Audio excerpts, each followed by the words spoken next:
kads, so ngayon nandito na kami sa hindi kami natuloy dun sa loading point area na dapat sana doon kami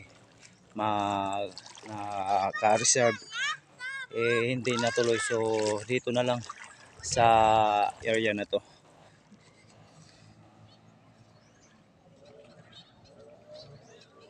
Kung mapapansin nyo mga kads, ang ganda ng tubig nila. Okay naman dito, medyo malinaw yung tubig, tsaka doon sa may Pacific Ocean na yan doon. So tatawid tayo, punta tayo dyan. Alright, medyo mababaw lang dito ngayon mga kads kasi low tide. Tingnan nyo, medyo malalim siya dyan pero ang linaw. Makikita nyo mga kads. So tatawid tayo papunta doon sa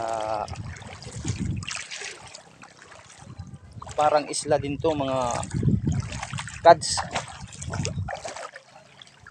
So yung bato nila, yung rock formation nila, parang kung makikita nyo, parang kinaya ng mga pinamahayan ng uod. So ayan, yan o. Alright, tsaka kung gusto mo hindi ka maarawan dito, sisilong ka dito sa bato na to. So tatawid tayo dun para makita, mas makita nyo yung view. Alright,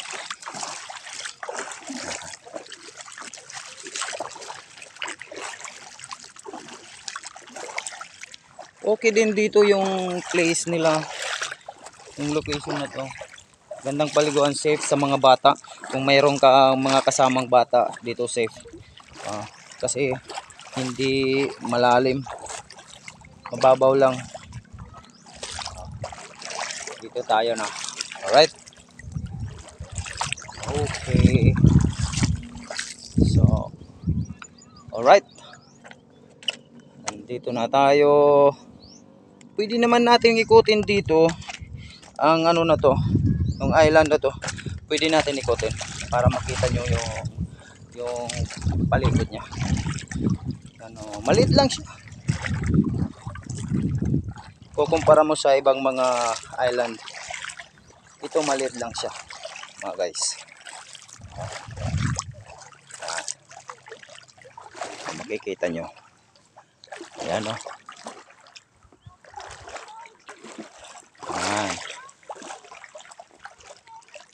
Ayan. Actually guys, maganda rito pag high tide. Dito ka lang sa ilalim, okay na, hindi mainit. Alright,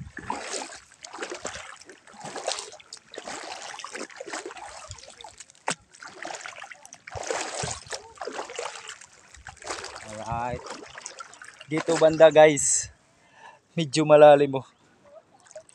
Ewan ko, hanggang baywang siguro to kung ako ang tatayo rito, hanggang baywang. So ito guys, alright, so ayan,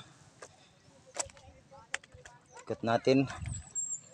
Alright, mas maganda siguro guys, mag picture tayo.